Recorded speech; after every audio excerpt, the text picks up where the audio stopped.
Good evening, everybody. We are back. It is Champ Chat. I am Paddy. I'm here with John and Aaron. This is the local pundit. Did you miss us? The three amigos are back, baby. Oh, I didn't fall off there. I knocked my mic. That worked. Okay. In the chat, guys, who knows what the hell I was just doing? Or we were just doing? Absolutely no one. Hello, everybody. Lexi is here. Local pundit was me. Marie is here. I'm sure people will slowly drip in tonight because the timing was incorrect for most of the evening. So some people might think this is happening later than it is. But if you're a regular here, you should know the time that we like to start this show. Just after midnight my time, 10 o'clock, a reasonable hour for John. And Aaron, what time's it for you? 5:15. 5:15. Look at that. Straight back from work into the chair to come and talk to us. Well, tonight is a little different because obviously we don't have football matches to talk about. It is the International Week.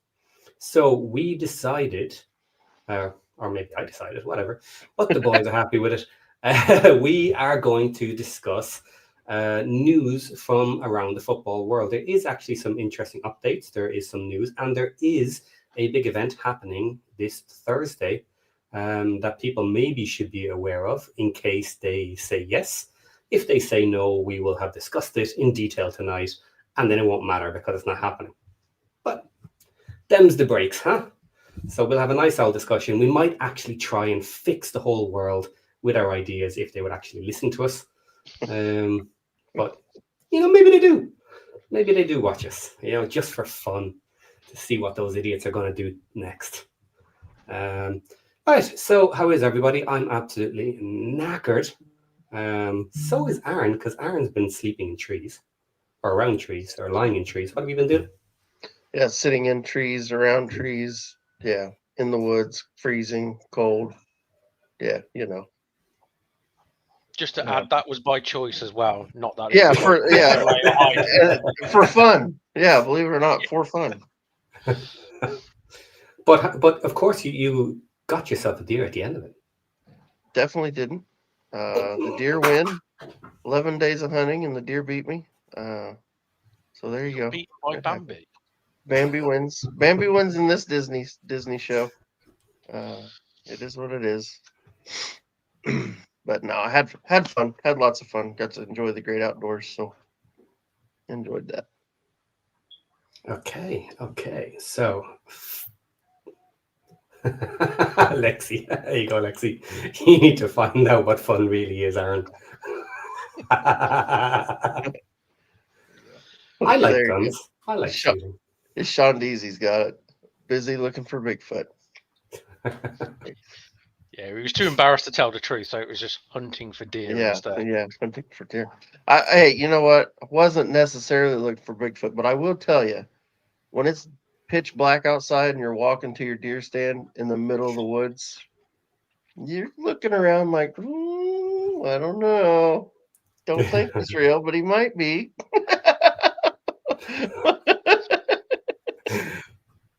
Right. So before we actually start anything here, Esteban is talking about something different, the flavor of the month.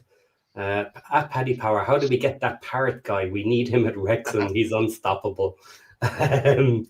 Every week we talk about someone else we need at Wrexham. Well, if you want to get him, what you have to do is give the man a lot of money. Pay him his money. But he's good. He's Irish too, which always helps. But 15 mil, at least. I'm not convinced by him. Yeah, I'm not absolutely convinced by him that he would hold up to it in the long term. Who does he play for? Where's he play? He plays in one of the European leagues. He's in Dutch football these days. Dutch, that was it, yeah. Yeah, he has had a few loans to the Championship. And to say they didn't really work out would be a little bit of an understatement. So he was on loan a lot of time. I don't know if he's still on loan. I've got a feeling they sold him. Because he was at Spurs, wasn't he? Yeah, he was a Spurs, came through the Spurs academy, and something in the back of my head thinks they sold him to Dutch football because he had a loan over there, and I think it was made permanent, or he went somewhere. Actually bought by them, yeah. Mm. Because I think he's on quite a long contract, so a relatively new contract as well. So he certainly won't be cheap to buy him. Not after doing that, because obviously the club themselves would potentially want him. But we'll see. We'll see what happens. That's for another day. But seeing as it's flavor of the month, we said we'll hit it there very quickly. Right, guys, who loves numbers and stats and all these figures, and who likes the PSR and all that character? You said numbers and stats. I thought you were going to go and start talking about XG for a second. So, Oh, no. Get red cards on this channel for that. Not on this show. no. Okay, I put together a couple of little notes here for everybody. We will try and blow through this pretty quickly because there's no point getting too in-depth into it. If anybody wants a really in-depth show, I can probably put one together later and discuss this one topic for hours. And that's probably better saved for if they actually vote to do it. Then we can do a real deep dive, whoever wants to be involved, and put something out there. But it is important because it's complete. If they do it, it's completely changing the landscape of how football finances work, and especially how penalties work and points deductions, all this sort of carry on. And people have different opinions as to whether it will work, whether it won't work, whether it's a good idea. There is a lot of uproar in the papers from all different sides. So we'll cover a bit of that today, and we'll get each other's opinions and see where we go. So here we go. Squad. Oh, I'm on the wrong page. There you go. Back to page 1. There you go. Right. So profit and sustainability rules. That's the PSR that is available at the moment in the Premier League. How does it work in general? Now, this is the rolling 3-year period, pain in the ass system that you have to look back, figure everything out, budget and all that crap. So what they're allowed to do is they can incur a pre-tax loss of 105 million rolling over a 3-year period, which is it is 35 million per season as an average. What's interesting here is you can have losses and they can be covered by the owner.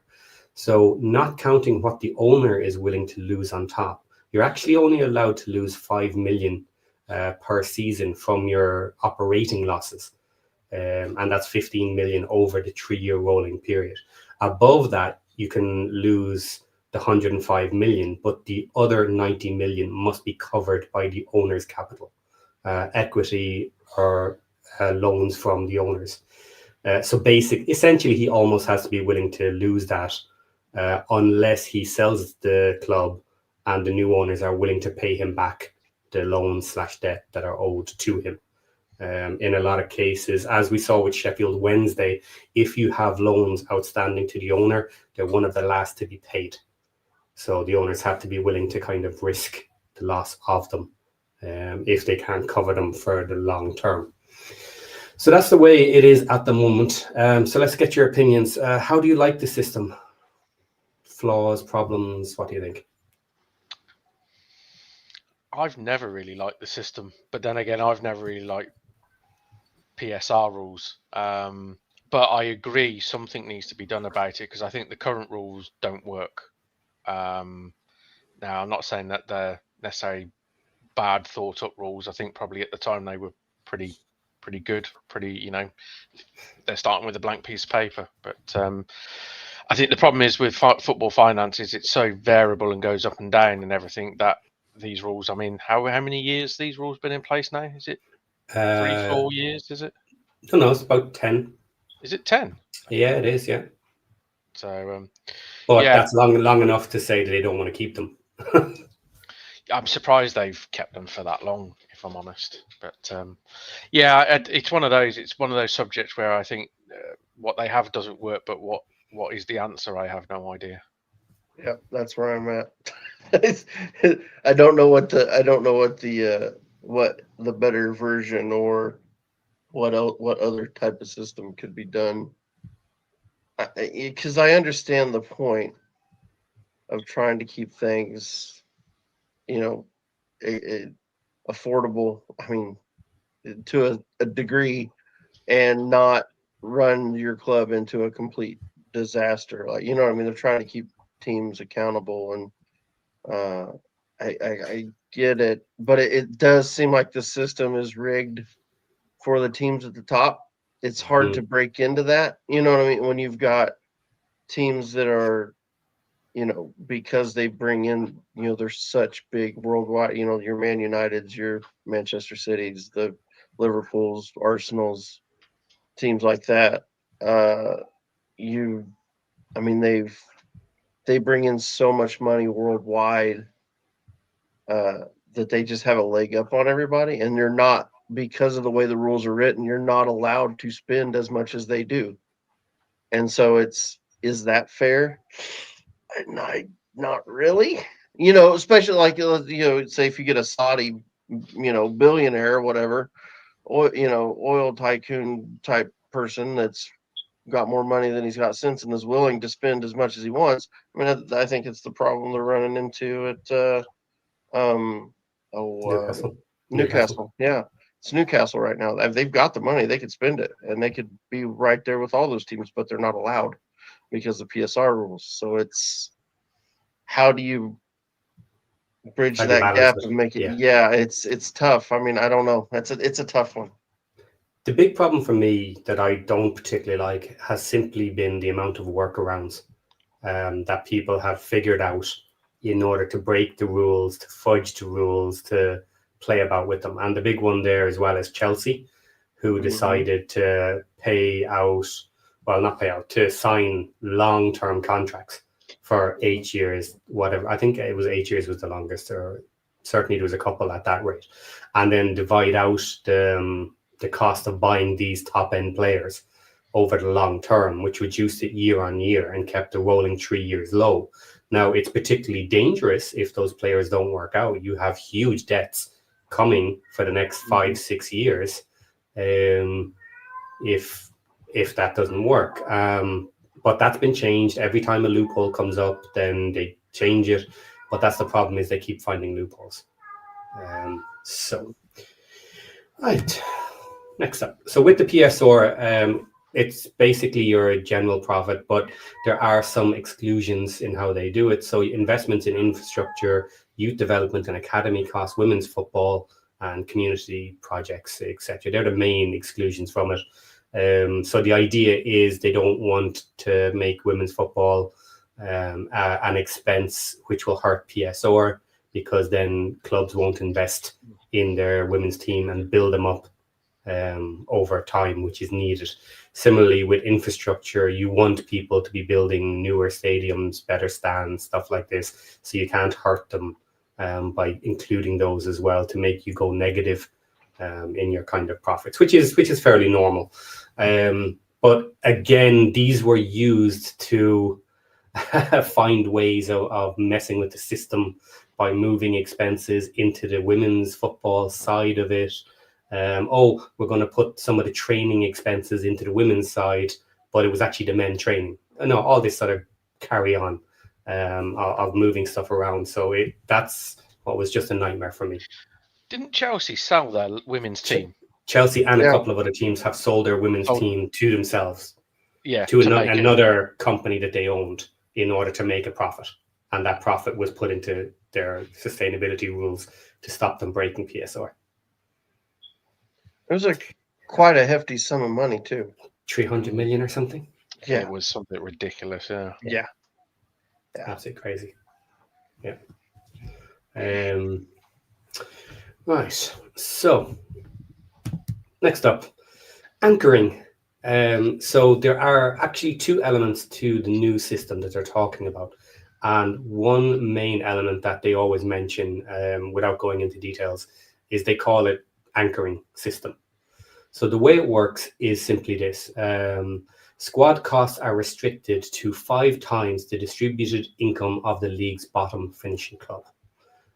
So what does that mean? Distributed income is the income that a club gains from the league itself, not counting your customers coming to your ground, paying for tickets, all of that sort of stuff. It's just literally the TV money that's given to you, and fees when you are the main TV match that's shown. You get bonuses, and then you also get a small payment depending on where you finish in the league as well. That makes a difference. But roughly speaking, that's around 110 million for the lowest, based on last year, actually, I think. So multiply that by 5, you get 550 million. And that is then essentially the upper level that the best teams will be allowed to spend on their squad costs. Players, amortization for the transfer fees, and management fees for their agents and stuff like that. They all have to be included in that figure. Most teams are in around, at least the lower teams are in around 65%, and of that number, say, and the higher end teams then would be up around the 80% ish, somewhere around there, depending on how you play with figures and stuff like that. So that limit is for all clubs, but it's the secondary element that will restrict that further for other clubs. So the general idea is that this prioritizes competitive balance across the league. However, the PFA, which is the Players Association, consider it a salary cap, which it is technically a maximum salary cap. But the issue here is the PFA are trying to say that it's an individual player cap, which it's not. You can pay any individual player as much as you are willing to pay them, but as an overall squad of 25 players, then that's the max you can have, is 550. So I do have some notes and stuff in behind there, so we can dig into it in a little bit if we have particular questions on that. I have all the numbers, but in general, happy with that? Makes sense? Makes sense. I'm not 100% convinced it's going to fly. That's I think the first one with the squad limit being 550, 500. I know it sounds an obscene amount of money, but can you guys see like the top clubs agreeing to essentially maxing their spending? So essentially they're saying, you know, this is it in your own league, but if the likes of Real Madrid or AC Milan or Paris Saint-Germain don't follow the same rules in that regard, they're going to be able to outspend you. Yeah. As it stands, there's, I believe, only 3 clubs that are in around that max limit as it stands at the moment, which is kind of, I assume, why they set it at that level, is that it appears those clubs would be able to stay in around that limit without going much crazier. And of course, what this will ultimately become for the top teams is similar to the PSR, is clubs will be spending that amount pretty much every single season, because they'll be wanting to max out the allowance amount to them in order to keep that level. So what you don't want to do is have, say, a season or two where you only need to spend 450 million because you've got a lot of youngsters coming through, instead of buying big talent, and then a couple of years down the road you want to go above the 550 but you're no longer allowed to. So essentially they will just spend up to the limit every single year, is the idea. Now I understand that, and some of the teams seem to be coming out in public saying that they don't like it for that reason. I'm a little surprised about that, actually, because for me, I was wondering, would they actually like the idea that this is an excuse to bring down their wage costs? Because they are paying the most of all the leagues, and the other leagues aren't close to them at all.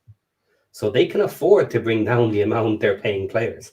And if they can still turn around to the best players in the world and say, right, there's actually only 4 or 5 clubs that can pay you this money. And this is the max you're going to get anywhere in the world, bar maybe 2 other clubs that would potentially give 1 or 2 stars a little bit more.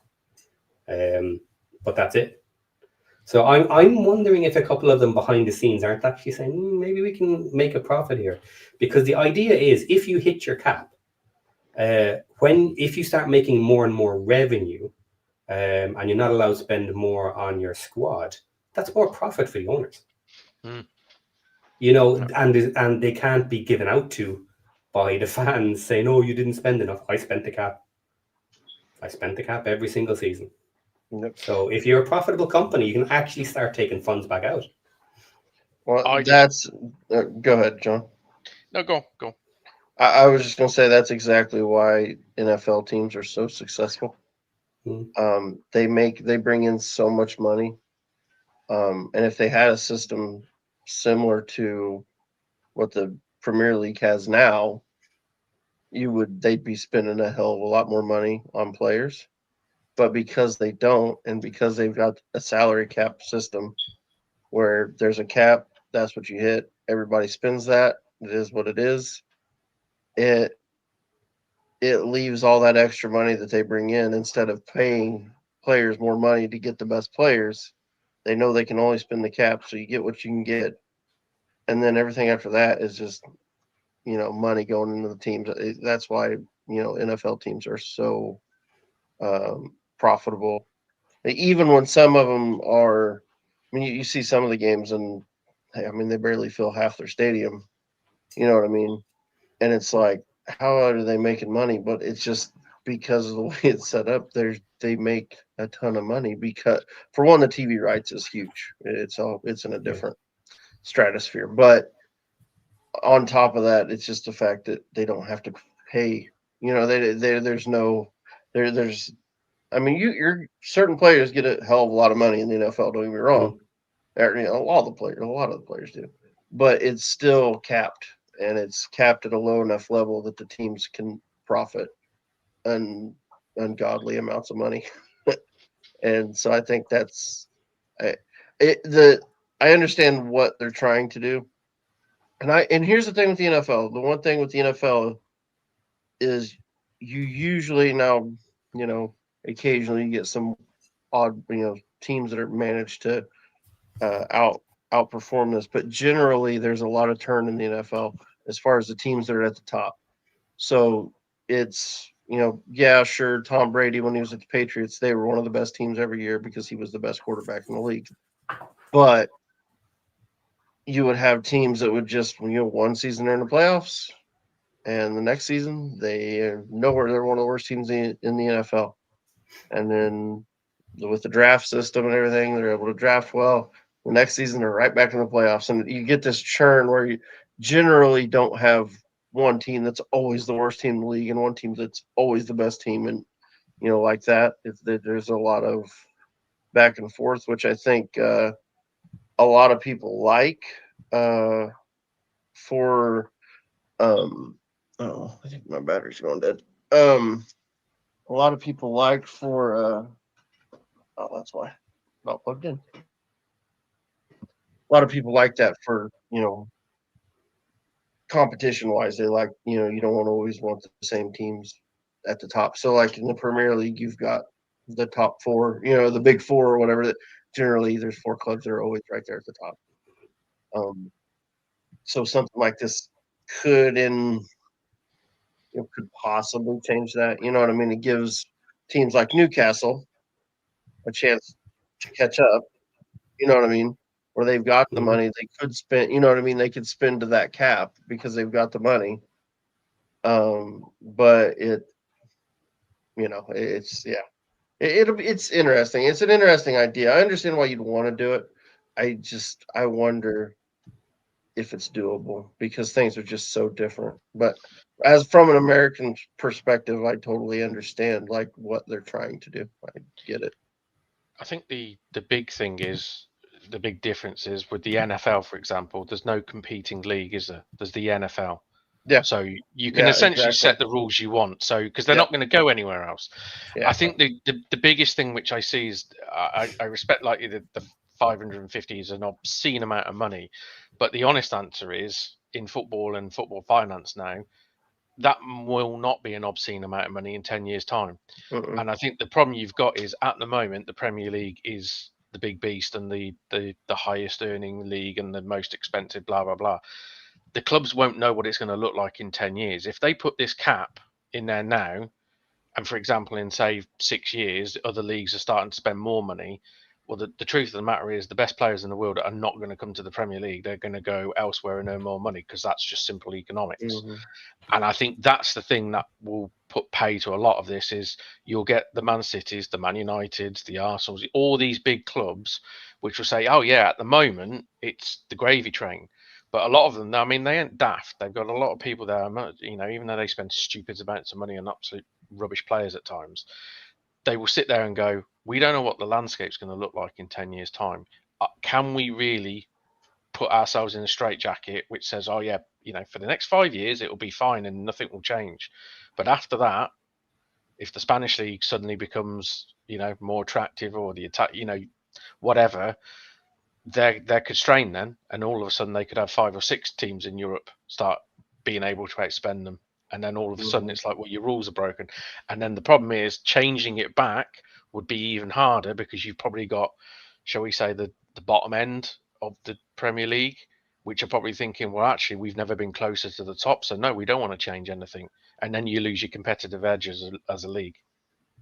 Okay, here's an interesting point that people need to be aware of, that links to what you just said. If they were smart, they'd put a cap and then state with a 5 or 10% increase annually. Okay, so the way it's working is it's based mainly on revenue from TV sales. That's where most of the revenue comes from, and where the figure comes from. Well, they basically re-up that contract every 3 years, and it has been growing quite significantly every 3 years. So that is your natural increase, is that on a cycle every 3 seasons, and you'll know a year or two in advance, because they do these contracts ahead of time, you will know what the increase in the licensing fees has generated, and you will know what that cap is going to increase to. So there is a natural inbuilt increase there. So as long as the Premier League continues to be the number one and continues to generate revenue than the other leagues, they will continue to grow and will continue to be bigger than others. So that is kind of built in there, which is interesting.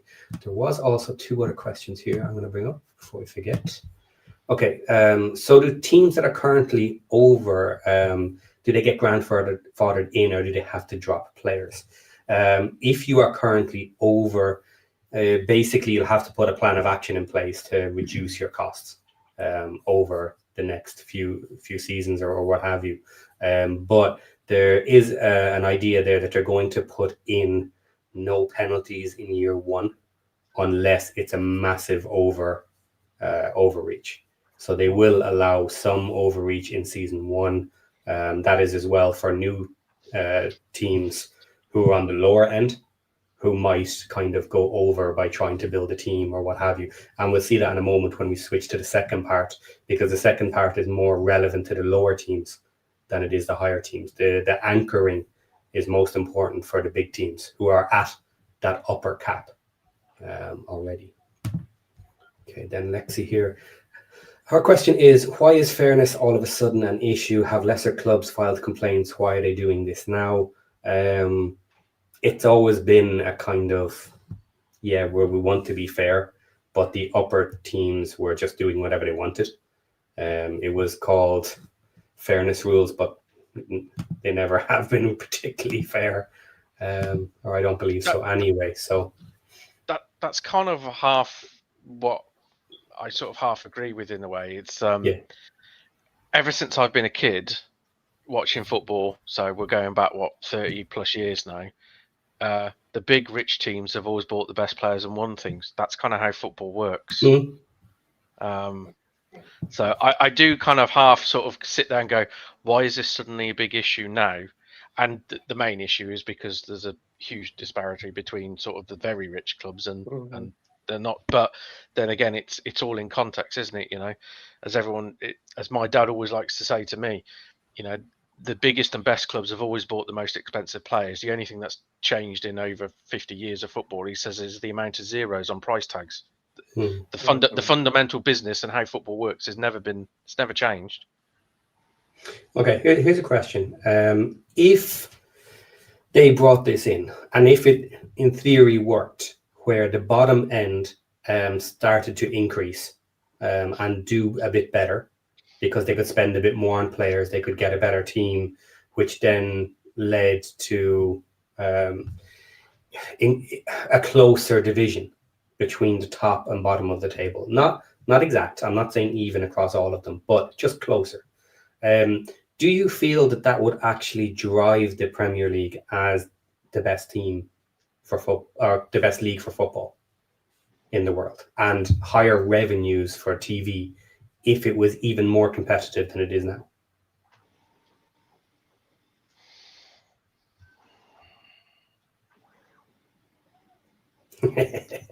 Probably to begin with. You know, I think everyone wants to see the Premier League where you get another Leicester, don't they? Everyone wants another Leicester. So, yeah, it probably would. The one thing I don't know if we'll touch on it a bit later. The one thing that would scare me if this comes in is it means the gap between the Premier League and the EFL is going to get a lot bigger. Yeah, and it's a chasm already. Yeah, that's a later element that if we have time we'll get to. But yes, this will not be, if it works the way it's supposed to, it's not going to be particularly good for EFL teams. Not maybe unless you can actually generate decent revenue, which is something that may be relevant to our two teams. So let's keep going with this. Right, bring my notes back up. Right, that's the basics. Next up, penalties. So what happens if you even fail to stick under the 550 million? So the way they're going to do it is it's going to be a sliding scale, and multiple failures will actually give you worse penalties. So the first breach or / a very minor breach, it's just essentially a slap on the wrist. It's a fine. It's okay. Tell us how you're going to fix this for next season, and then we move on. No big deal, because it's only going to be 10, 15 million, 20 million, whatever. In the grand scheme of things, it's not crazy. If then you have a second breach, you will incur a minimum 6-point deduction for breaching, and then an extra point for every 6.5 million of an overspend. So 550 million, if you spend 13 million over that, you'll end up with 8-point deductions. And it just grows from there, which will be significant if you smash it by 50 million. You know, that'll be 8 or 9 points plus 6. That's very quick. Now, why you should ever need to smash it by 50 million is kind of a different question, but you would want to have done some major mistakes to end up hitting that, because the one thing that is a plus for what they're talking about now is it is much more obvious what the rules are, what's allowed, what's not. And part of the reason they're doing this is to remove all the workarounds. The way they do the figures on this are very, very straightforward compared to all the different PSR rules. Then if you have a severe breach of greater than 100 million, that would be a 15-point reduction and a January window ban for players. And then you can also have embargoes for extra windows as well, if necessary. So in theory, they're getting quite strict and harsh at the upper end. And there's even more than this as well. If it's believed that you purposely did it, you can be banned, you can be removed from the league. There's other elements here that they're going to have available for serious infractions. So generally quite straightforward on the penalty side. So let me ask this. This is it's kind of a connected. I don't know if you already have. You may already have something for this, but how does this compared to the UEFA rules? And what are those like? How competitive or how comparable are those? Because obviously it is safe. You finish in the top four or whatever, you make a Champions League spot. How they have a certain set of rules also. How do these compare to that? I don't know what those rules are. Okay. How do those compare, and is it going to be an easy transition, or you know what I mean? Yeah. That is relevant. It's relevant to the second part. This first part is the anchoring they keep talking about, which is just setting the maximum, the absolute upper limit.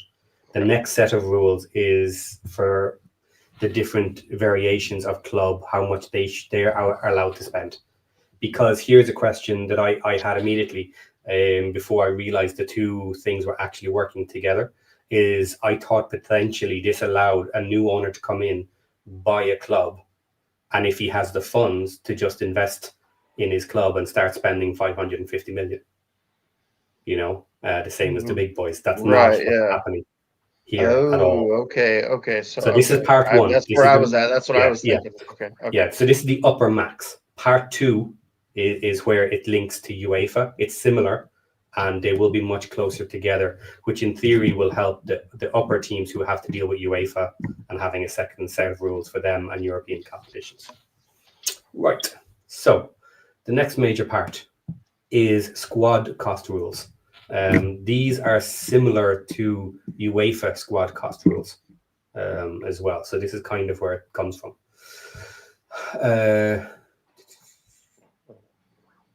Okay. That's fun. That's wrong. Did I go? Yeah. No, penalties. I did something wrong with my sheets. Oh, he's broke it. I did break it. He's copy and pasted something. Oh, no. I deleted the wrong one. Oh, no.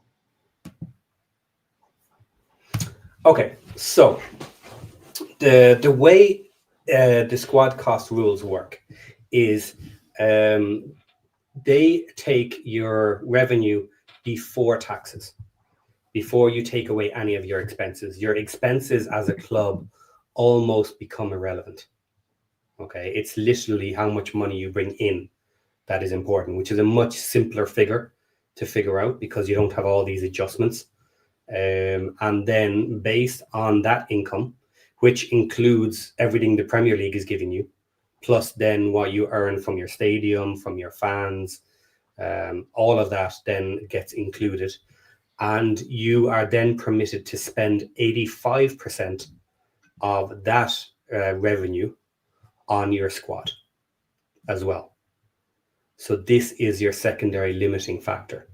So if you take someone like Man City, they will be in a situation where when you judge their revenues, it will give them a figure that is higher than 550 million. And they will not be allowed to spend it. They will have hit the max ceiling of the anchoring, and that is the max you can spend. Doesn't matter how high your income gets. You keep the extra income, you spend it on whatever you want, but you're not spending it on players. So that's where it becomes relevant, and where only the top 4, 5, 6 teams maybe would hit that maximum, or have the ability kind of to hit that maximum anyway.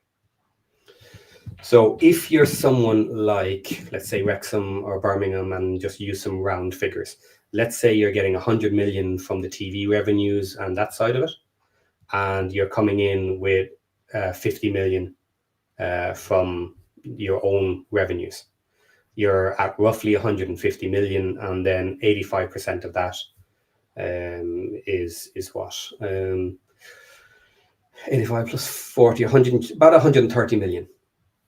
Your allowance to spend on your squad cost would be about 130 million. So there is still now a gap of you can spend 130 million on the lower end, and the top teams can spend 550 million. Now, what changes that is you have to generate revenue and income, which is the idea of making you become profitable, because the more you grow your profit, then the more you can spend. up to that maximum. Hmm. But the idea is it's much more straightforward to work out what that number is. So there's much less messing with the finances, changing things, moving things around, stuff like that. And it will be likely much more helpful for the new teams that come up from the EFL in the first couple of seasons, because they will actually have an increase in what's allowed to them, which will help them become competitive if they're willing to improve their squad to that level. Okay, but will teams still be able to say, like Chelsea did, sell their women's team to create revenue? Like, will there still be those workarounds like there are There now? shouldn't be. There shouldn't be. It's much more straightforward, the basics of what's included and what's not. Now, interestingly, I did look into in the old system, you could spend money on your women's team, and that would be taken away from your expenses to kind of get to your number. Now, in this case, you can't do that anymore. So if you want to invest in your women's team, you can just spend the money however you want, because it's not relevant. It's not counted. It's an expense. Expenses are not relevant. You spend your money on whatever you want, as long as you don't go over a high enough percentage of that money to pay for your own squad. So that's a little bit different. And some people will say, okay, well, that will stop people investing, because if you're not getting any benefit out of it, then why would you invest and spend that money? The opposite is also true here, is that once your second team is actually generating income for you, like let's say Arsenal's women's team, they actually play in the main stadium, and they can achieve crowds of 40, 50,000 for some of their matches. That revenue is acceptable to be added to the revenue of the main team. So if the women's team can actually generate a profit, then those profits come into the main team, and that's where it's beneficial. But if you have a loss-making team, you have to basically bear that cost yourself, and you have to make your own club sustainable to cover that until it becomes profitable. Okay, so on the other side of that, then, so are you saying, so let's say your women's team, you did have a women's team and they did make a loss. Mm-hmm. Is that still, like in the current rules, that doesn't count against you because it's women, because you're paying into the women's team? Would under the new rules that now count against you, or would it just not? It won't count for you in any way, but it also won't count against you. So it doesn't take away. So you're not losing money because you're losing money on the women's team. Yes. But if they were profitable, you could use that. Yes. Is that what you're saying? Okay. Yes, exactly. Right. In the same way that if you are profitable at selling players, if you use your academy to grow young players and then sell them on at a profit, that is a profit. Same as the women's team. If they actually make a profit, you have that as part of your profits, your revenue. So different revenue streams. And in the future, it could be worth a lot of money, especially if, let's say, you become one of the big six of the women's teams in the future, and everybody else is lagging behind. You could be generating significant money to assist here in that way. Penalties then for this, if it's a minor penalty, so you end up at 90 to 115% of the limit, it's a warning for the first time and a corrective plan. A serious breach is 6 points plus 1 point for every 6.5 million, and fines of 10% of the excess. A severe breach, any overspend after a first violation, elevated fines, mandatory audits, and then the points as well. Also, as well, it is stated that they're not going to have a judgment on an individual basis. It's going to be a blanket rule. There's not going to be discussion about why it happened, how it happened, blah blah blah, etc. It's you did this. Yeah. This is your penalty. Yeah, so it doesn't matter even so. Whereas they may give leniency to certain teams for in a certain situation now At the moment, yeah. But the new rules, it'll be just black and white. You either did it or you didn't. Yeah, it'll be black and white, and the only difference there is I didn't write them up here because it's kind of outside what would likely ever happen.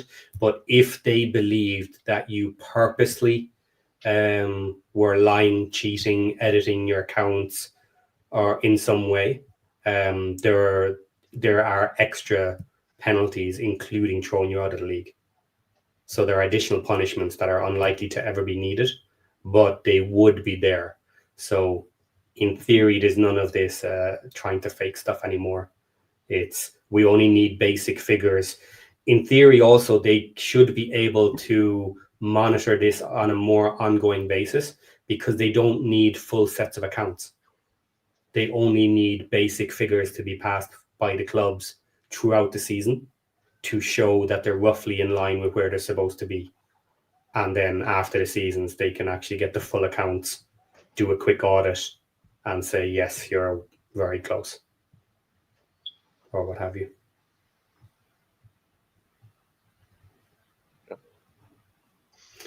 Yeah, so I like it for the simplicity of it. Now, I didn't go into every detail, but the rules are much simpler.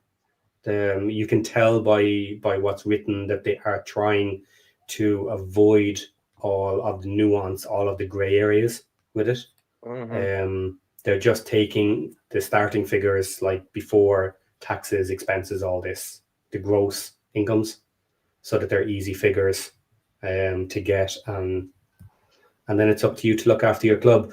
I don't believe this is designed to keep clubs in business.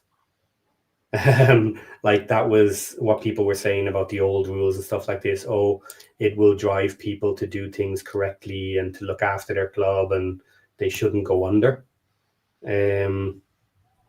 Now, this I don't think has any real elements there that are particularly trying to do that. But of course, if you reduce the potential spending on players to a reasonable level, then maybe it'll help everybody. Matt's got an interesting question. I started for you, Patty. Yeah. Okay. Still confused as to how this makes the gap to the championship big. Okay. The idea here is, I guess, essentially that the lower end of the table will be able to invest more in their players. And this is true. The two opposite ends of the table have different abilities because of this. The idea is the top 6 clubs will be slightly restricted, so they will slow down on their spending on players, which helps stop spending for the rest of the league in general, because the money is not there. But then on the bottom end of the table, because the figures come from the single lowest team, it actually makes a higher ceiling for the lower end of the league. They get more room to actually spend and get a competitive squad. So if you can spend even more when you go up to the Premier League and maybe survive, maybe have other teams come down, or even if you don't survive, you're coming down with a better team than you even did before, that gap is quickly going to separate the top of the championship into the Prem if you're not a yo-yo club. If you're not, very, very quickly, if this works, potentially there will only be a couple of yo-yo clubs at the top of the championship, and it could potentially be really difficult to break them. Yeah, because those clubs are going to need finance to be able to spend anyway. It's all right having the ceiling, shall we say, in the gap to go out there and spend money, and yes, the TV money and all that's going to go so far. But say for example, if you're I don't know, say Bournemouth, for example, where they have a fairly rich owners anyway, they'll be able to spend more money on what they're currently doing. But say a Preston, for example, got up to the Premier League, the owners are not blessed with lots of money. They can only spend essentially what they're going to make or earn from promotion, which, yes, it's still a huge amount, but the gap between them and then the rest is going to be even bigger, and thus the championship gap is going to be even bigger. Yep. Okay. Right. So that idea is being voted on Thursday, and it needs 14 out of the 20 clubs to vote for it in order to get it passed. Is there any kind of a feeling, like, do they feel like it's going to get passed, or are they not sure? I think there's only 2 of the biggest clubs have come out and actually said no. That are dead set against it, Man U and Man City. Apparently Arsenal likes it. It's interesting. But they are more careful with their spending anyway. Yeah, that's true. You know, they are not one of the biggest spenders. They never have been. Yeah. Well, they're up there because of who they are, but yeah, they don't overstretch themselves.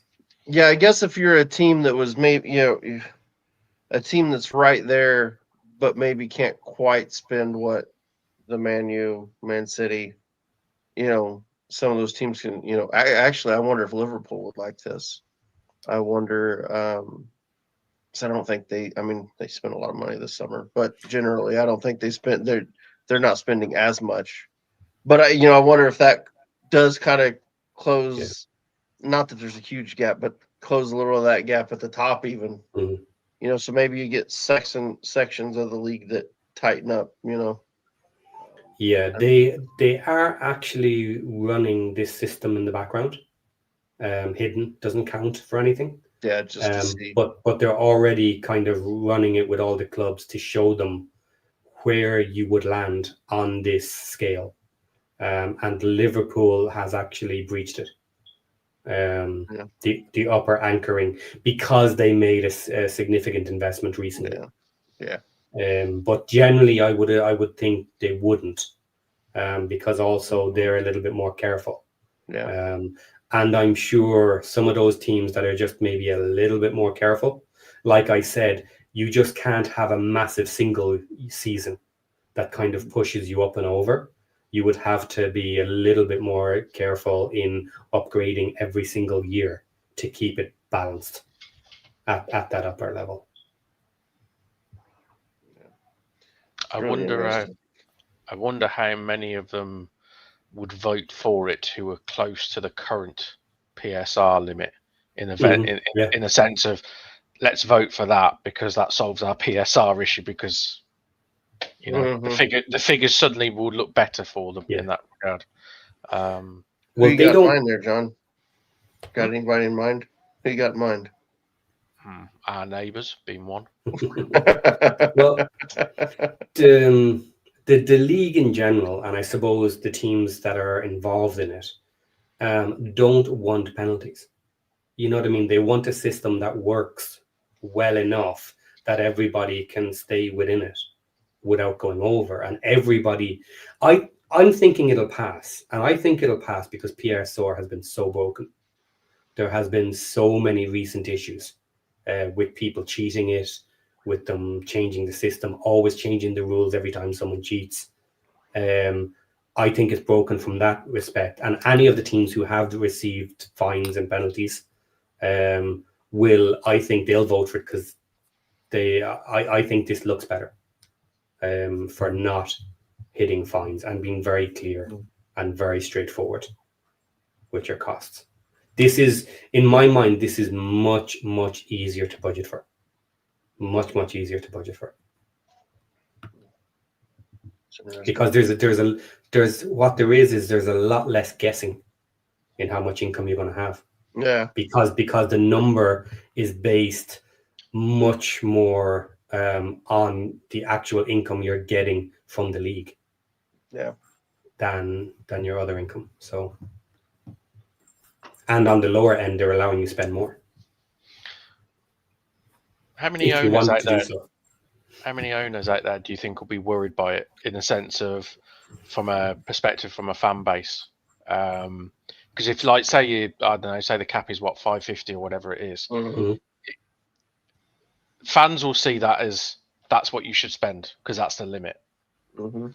They won't see that as let's spend 300 or 200. Fans will say, well, that's the limit. You spend towards the limit because football fans are fickle in that regard. Mm. I wonder how many owners are looking at that thinking, when it is so clear in black and white and out there figures wise, it's going to put a lot of pressure on some owners to probably spend more than what they have Well, been. and here's the thing, John. And to that point, it's not even just that figure. You'll have the Kieran Maguires of the world Mm. looking at the money, and they'll know exactly how much each team will be able to spend, or real close. And he'll be because what he does is he does great work. I mean, the stuff he does. But a guy like him will be able to say, yeah, Chelsea can spend this year. And so the fan base is going to say, well, hey, let's go. Well, yeah, my point is kind of like you could get shall we say, I don't know, a large team, say an Everton, for example, a Mhm. large traditional Premier League, Yeah. top 10, whatever club. Maybe their owners don't want to spend so much money. And then you get, I don't know, say a Brentford, who's, I don't think they would, but just for an example, a smaller club, they suddenly go, oh, right, we're going to spend 400 odd million as a limit. All of a sudden, the Everton fan base are all sitting there going, hold on a minute, we can spend up to that because that's your limit. So why aren't you doing it? It opens a dangerous can of worms in that regard, because at the moment, of course, PSR and everything, it's so cloak and dagger, and it's very hard, and we never see the exact figures and all this, so no one really truly knows. Yeah. So whereas this, like you said, Paddy, it makes it a lot clearer and a lot easier, but also owners can't really hide behind it in that regard anymore. Okay, true. But I would take the counter argument there and say that owners can potentially use this as a stick to beat their own fans and say that we don't have the revenues. If we don't have the revenues coming in, we can't spend it on players. So, we need higher attendance. Like 50% attendance in our ground is not going to get you players. Or we need to raise ticket prices. Yeah. Every time they raise any cost. No. Yeah, you see, yeah. I know, but that's in right. Yeah, but the thing is true. They already do with PSR. It's just, you know what I mean? I guess it's just that the public can't see it as easily, but it's already a limit that they're all trying to work to. Nobody is trying to be 50 million under PSR. No. Or 20, 30, 40 million under PSR. They're all playing the game of being just under that line at the end of the season. Yeah. I think it's clear, like you say. I think your top four will probably vote against it. The elite rich will vote against it. There'll be a few which I think I'll be interested to see where their ambitions, because to vote against it and keep the current rules basically just means the rich get richer and stay in impact. That's essentially what they're doing. So you'll see the ambitions that Newcastle will be a prime example. I have no idea which side of the coin Newcastle would go, because do they vote for it and essentially think they can close the gap, or do they think they're actually close enough as a top four side right now to say, actually, we want to keep the status quo because we back ourselves to be a top four side and essentially grow that way? It's a gamble for some. Okay, Lexi has a question here. I wonder if this is a sneaky way to cap player salary. Simple answer, yes. But longer answer, maybe it's not a bad thing. Okay, so as we said, it's the top end teams that may have to restrict themselves a little bit, but the opposite is true on the bottom end. So the bottom teams can spend more on players, which means that will actually balance out somewhat.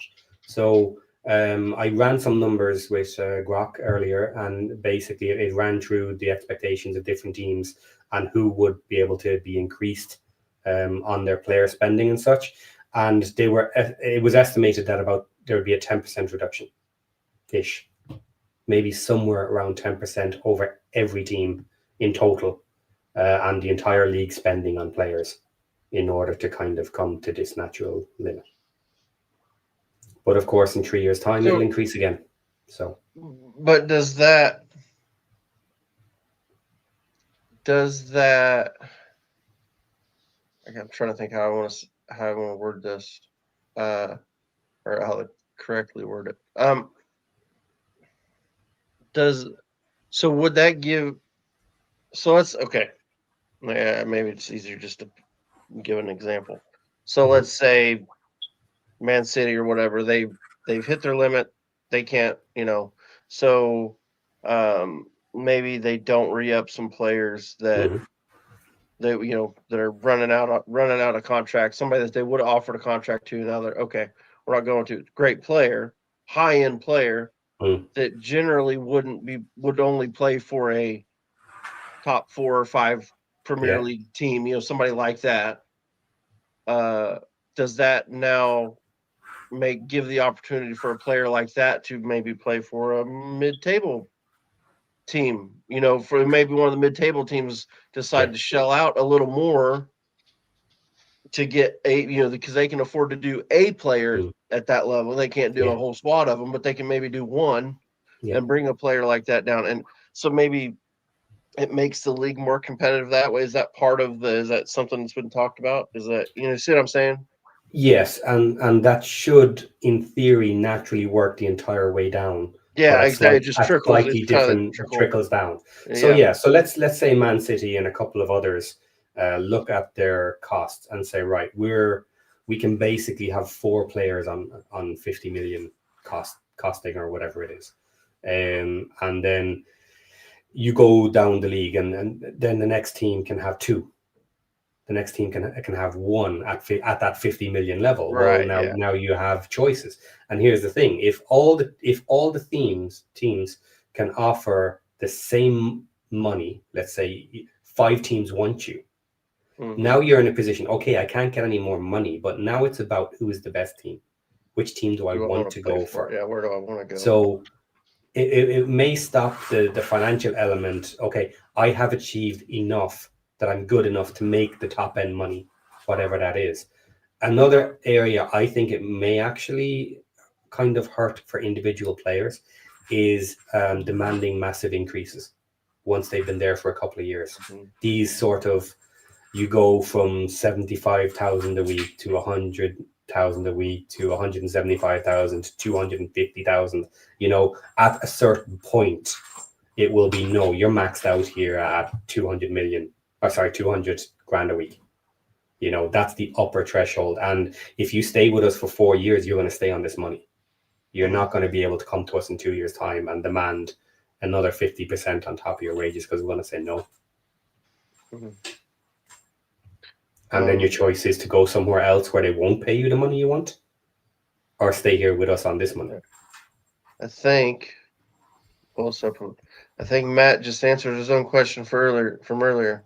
Teams can, sorry, I just hit the wrong one. There it is. There's more of a limit to the top teams than it is to the bottom teams, which is why the gap. Well, I don't, because I think this is why the gap gets bigger between the Championship and the Premier League.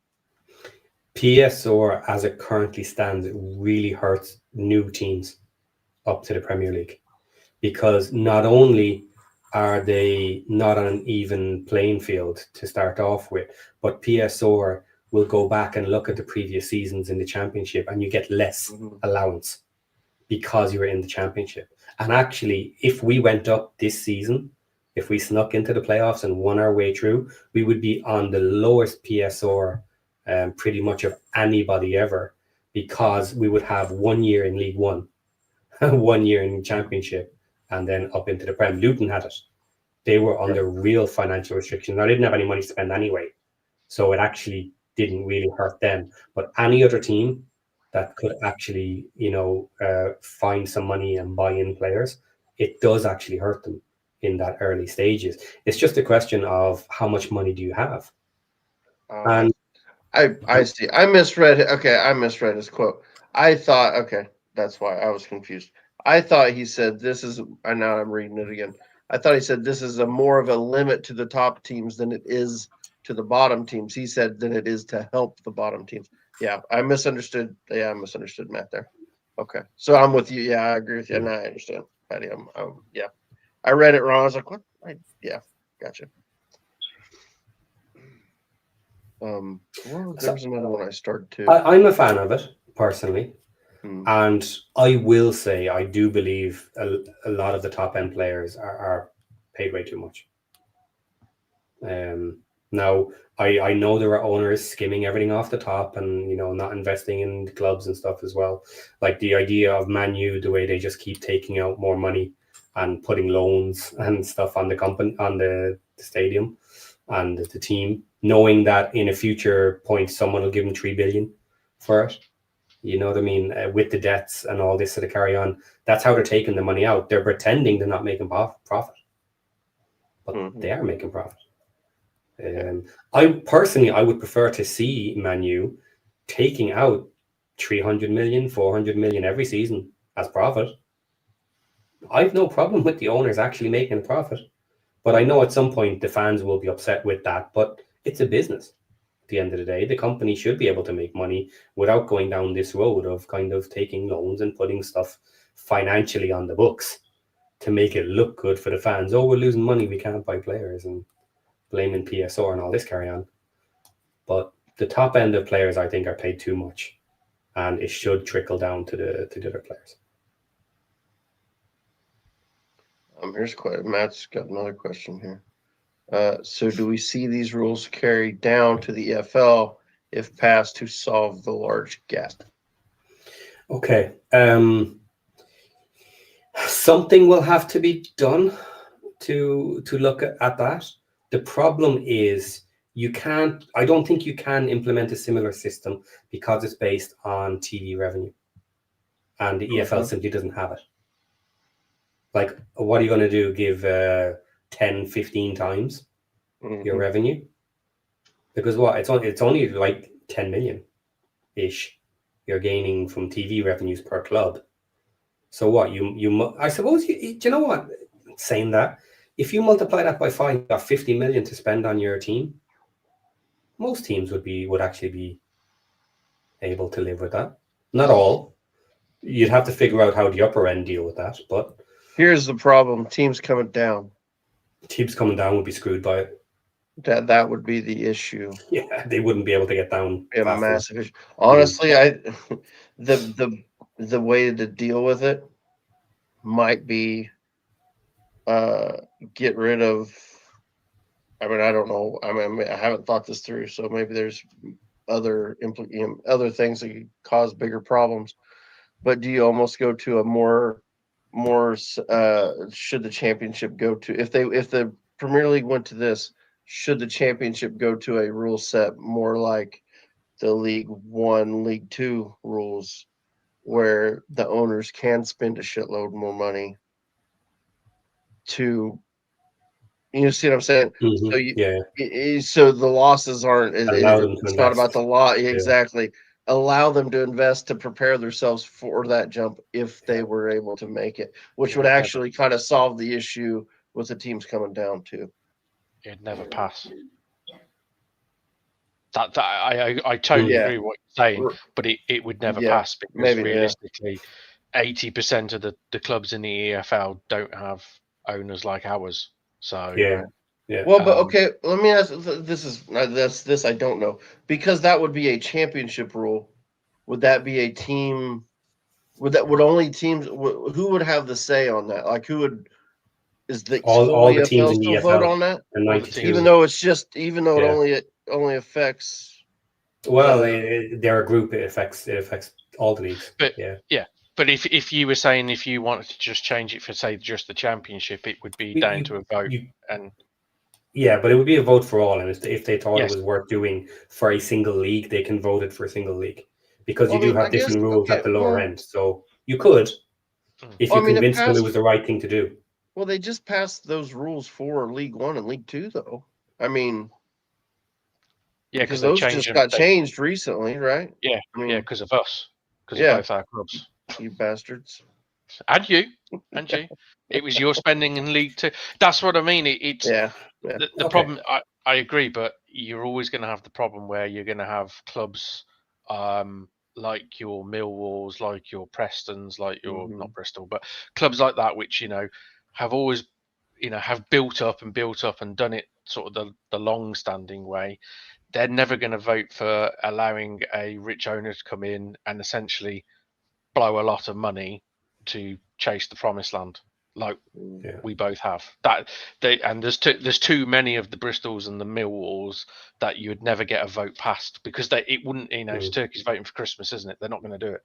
Yeah. Okay, so let me ask this general question: how can clubs grow and earn more income and revenue?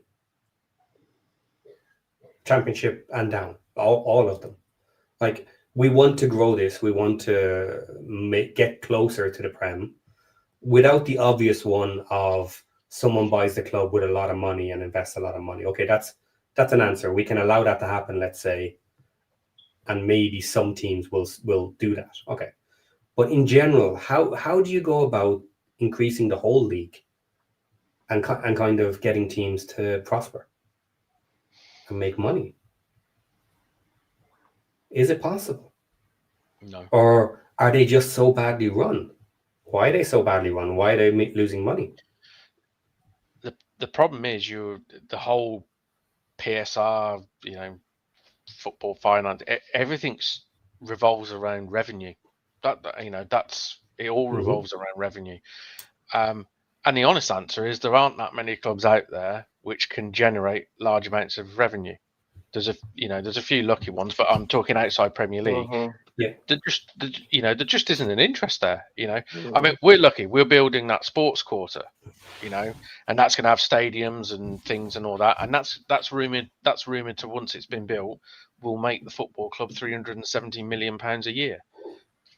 You've got to think outside the box and do things like that. But not everyone has a club in a second city in UK.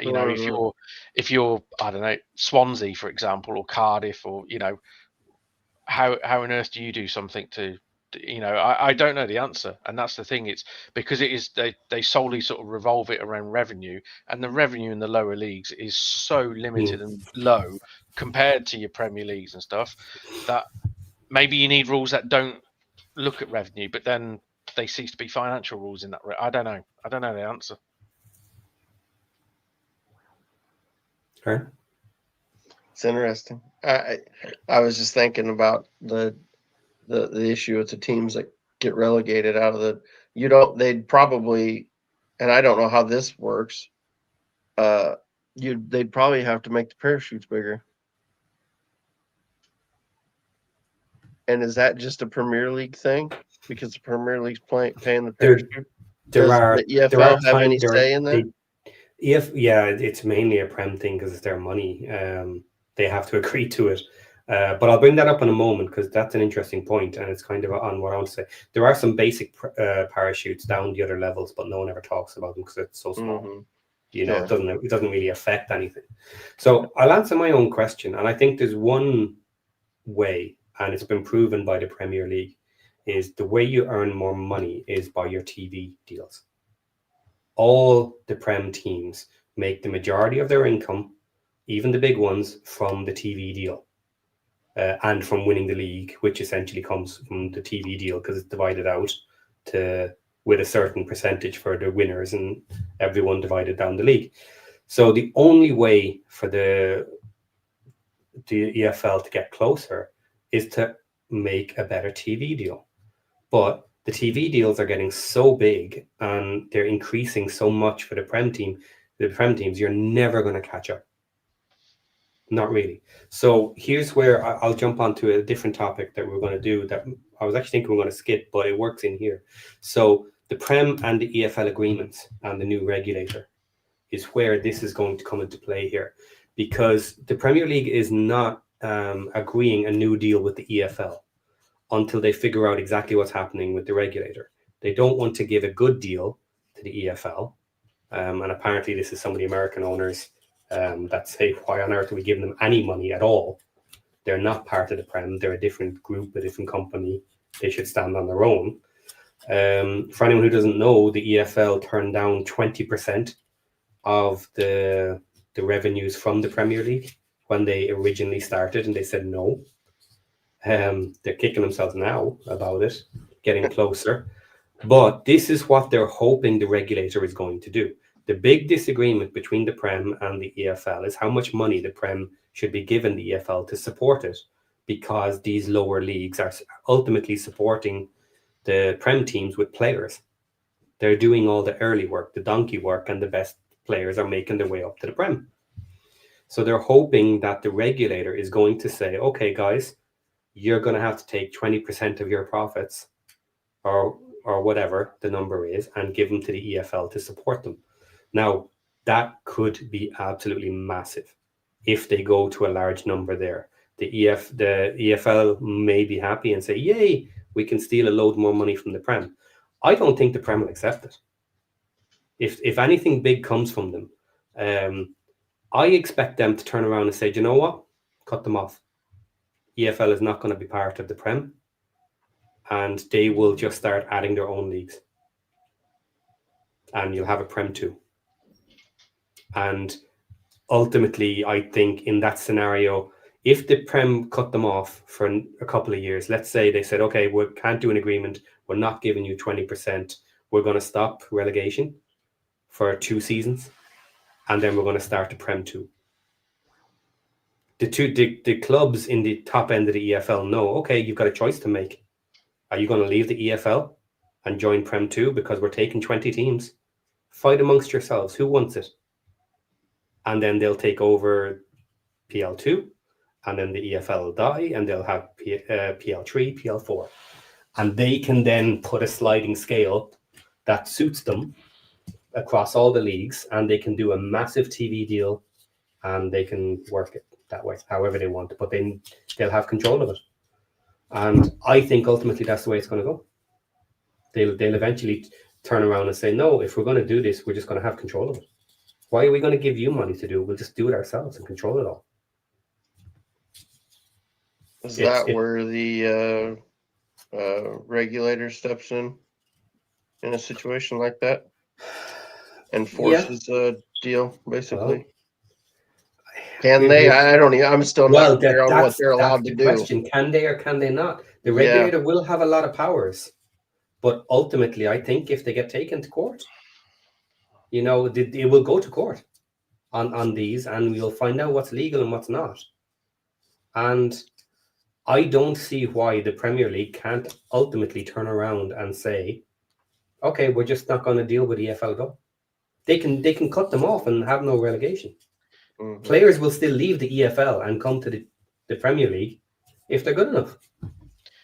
I think the new football regulator thing has kind of been watered down compared to what it was like when it was first announced. Because I think there was a statement I heard from somebody involved with it I read months ago now, and I as soon as I read it, I was like, okay, well, it's not going to do anything. Then the statement was something like the new football regulator is not there to make teams more competitive. It is there to protect teams from going out of business, which I just thought, okay, that says it all. That simply means we're not here to try and make, give you better owners or have you more money or do whatever. It's basically to stop teams going out of business. That's their fundamental goal. So the whole idea that this football regulator is going to come in and suddenly turn around to the Premier League and say, you need to give the lower leagues 50, 60 million pounds, it ain't going to happen, I don't think. Just because they know they're never going to win that battle. The money talks, doesn't it? And the Premier League have all of it. So, but I don't know the legal ramifications of what powers they're going to have to do. But they're not going to, let's be honest, they're not going to upset the apple cart. They're pushed the boundaries, but they're not suddenly going to come out with something drastic, are they? Because they won't want to poke. They won't want to poke that Premier League bear and risk ruining English football. They just won't. Yeah, but it's a really weird situation to have gotten themselves into when the Premier League split and were allowed to be the top league and only the top league. That was never a good situation. No. At some point, this is going to come to a head. Yeah, the EFL screwed up last time they did the TV deal when they re-signed with Sky. What they should have done is look into some sort of streaming service and been the first footballing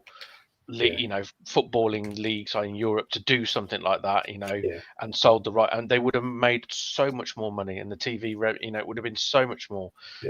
But they went with the old trusted, and nothing changed. But then again, that's probably for a different night. But that's just having the same type of people running the EFL, which has been running it for the last, I don't know, 50 plus years. Yeah. See, I personally think the Prem as well can make a boatload more money if they were willing to actually control it themselves and sell it through streaming.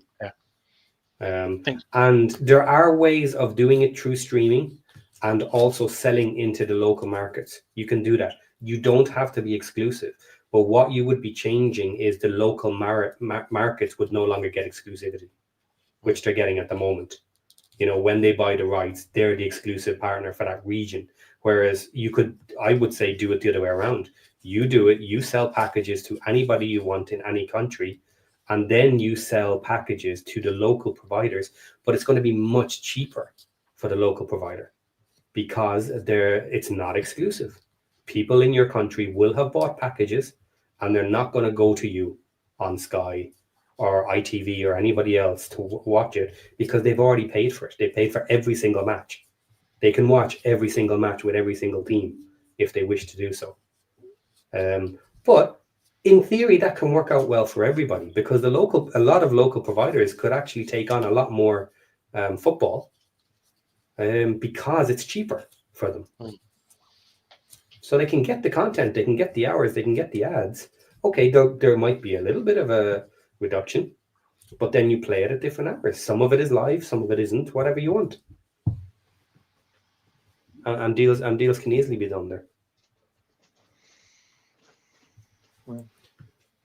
Something is going to happen, and I think it's going to be as you said, an agreement will be put in place by the regulator that won't be big enough that the Prem thinks is worth fighting. That it's like, okay, I don't want to do this, but it's better than destroying everything, going down this road and taking them on in courts. It'll be a deal which actually isn't liked by anyone, which everyone will accept, basically. Yeah. So we'll see. Could be a big problem coming in the future, but probably not. Probably just a basic one. But what would you think of the idea if the Prem just bought the EFL or something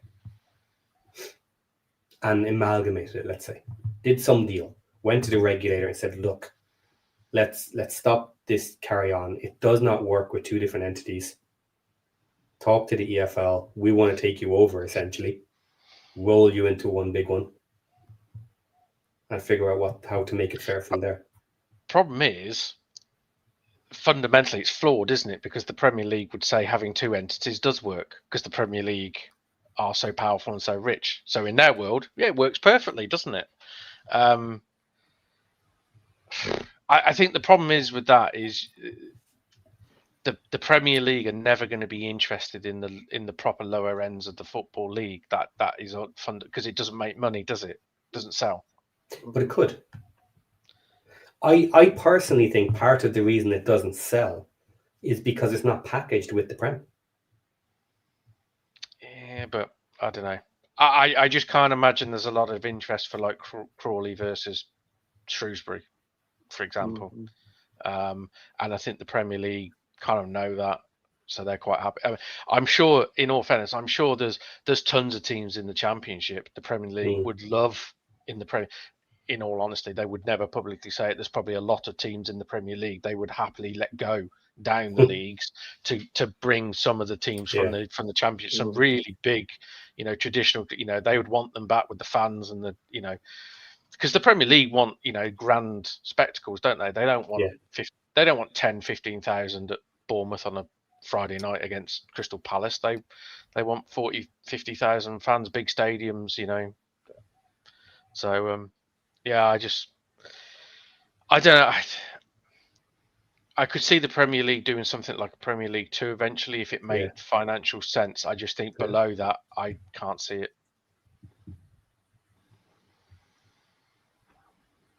Yeah, definitely a Prem 2 makes sense to me. But yeah, do you want the hassle of running to the leagues? Because ultimately somebody's got to pay for it, haven't they? And it would be the Premier, to have a Prem 2, it's going to have to filter down through. So it comes down to that. It comes down to a horrible thing, but it's who pays, doesn't it? And the Premier League would end up having to pay. And the question would be, do those clubs want to pay for 20 clubs below to create a Premier League? And let's be honest, the teams in the Premier League don't want anyone below them getting bigger than what they are now. They want them nowhere near. They don't want them competitive at all. They're not going to want, you create a Premier League 2 where you've suddenly got a very rich Birmingham, a very rich Wrexham. All of a sudden, there's a few clubs in that Premier League 1 going, we've just made those rich guys a lot stronger than we really wanted to. So, yeah. This has gone awful dark all of a sudden. Yeah. Okay. Fair enough.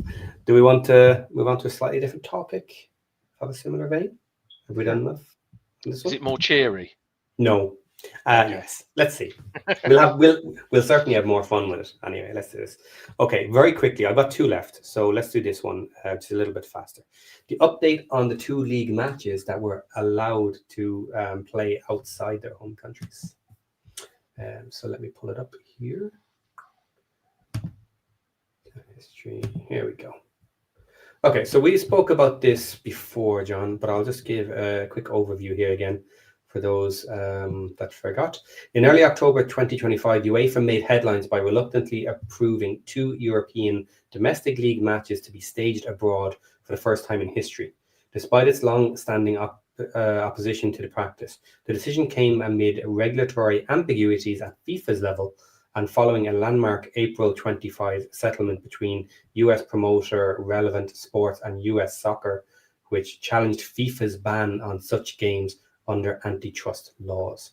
UEFA emphasized that these approvals were exceptional and not a precedent, warning that the relocated matches could harm fans, communities, and competitive integrity.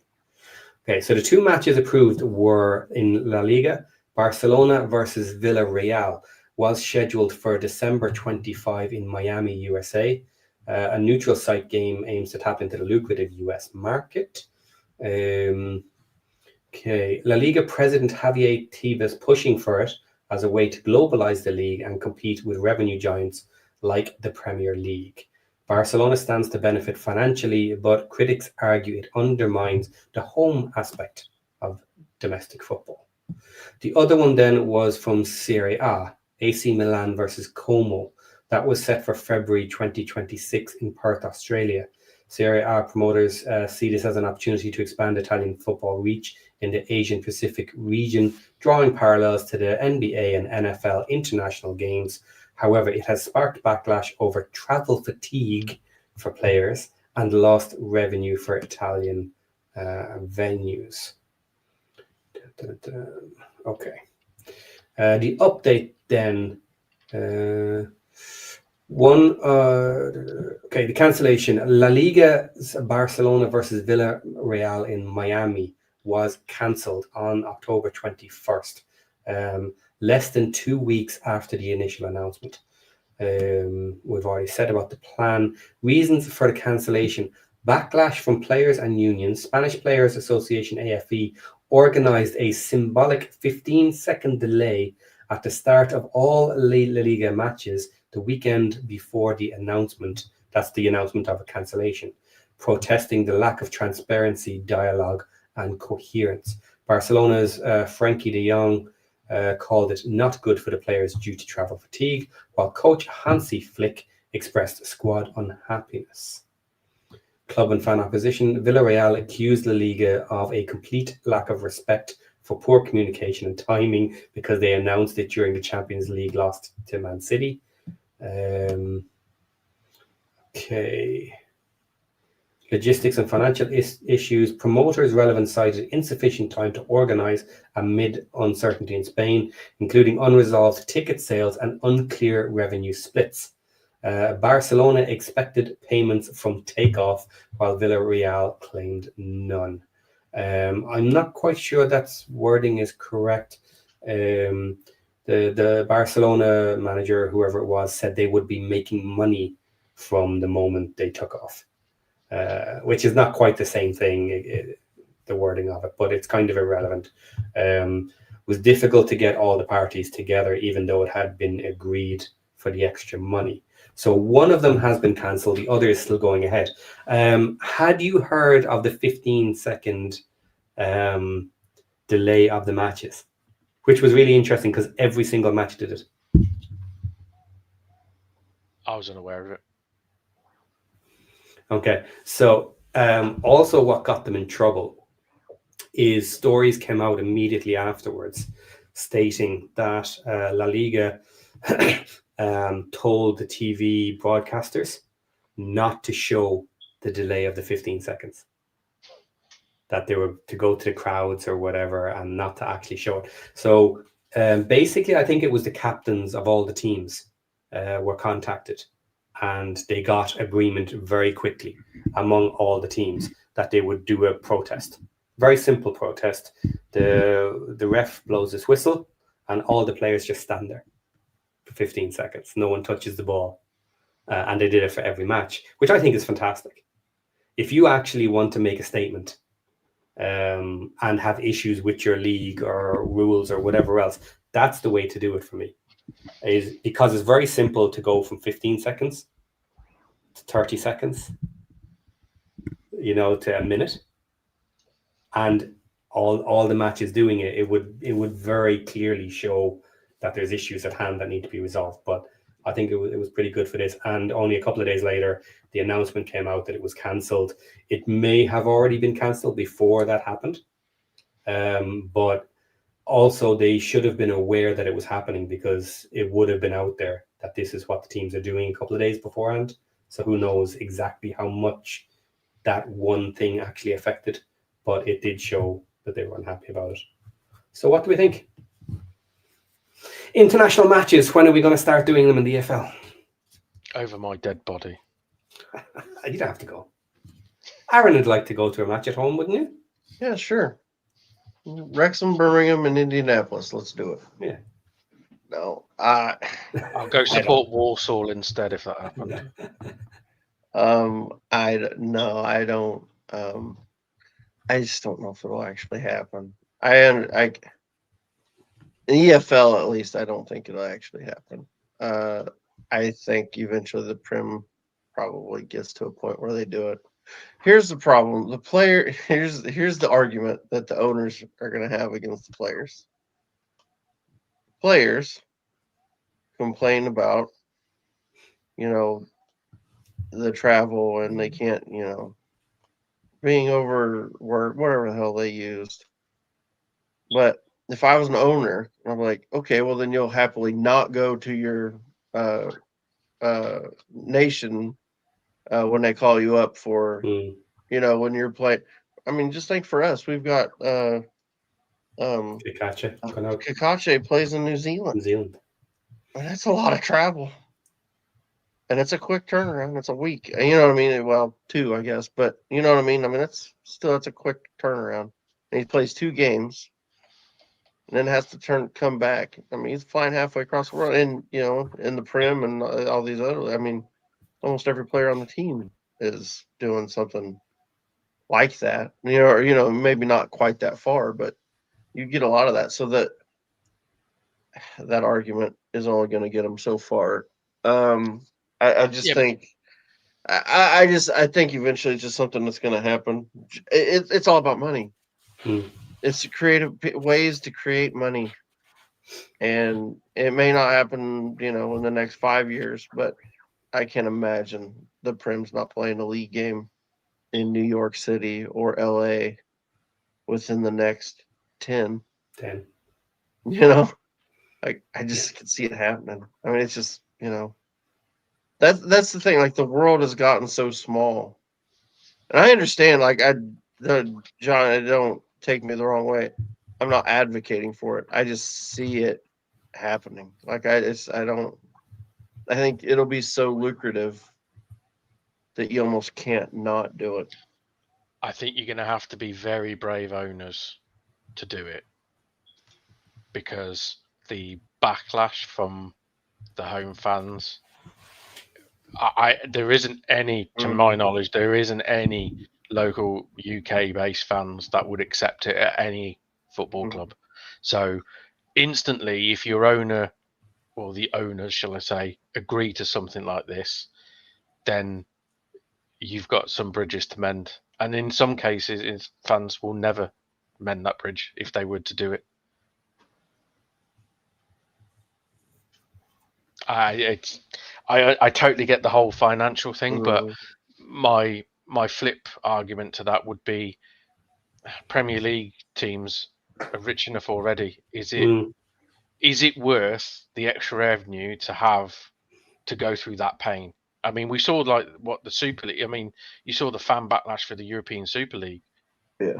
You know, you'd get something similar from some fan, but is it really worth the hassle? I'm not convinced.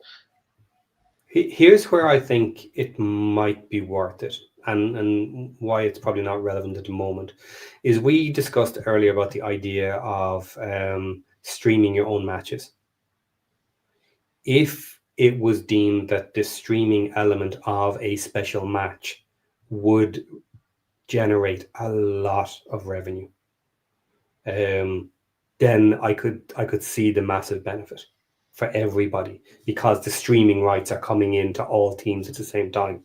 So let's say you wouldn't just do it for a couple of the best teams and allow them to take all the revenue. You would have to make it a league agreement, and whatever it is, maybe what actually, do you know how you could do this? If you wanted to, is you could potentially do it as like an early match, because clubs go out around the globe anyway for summer training.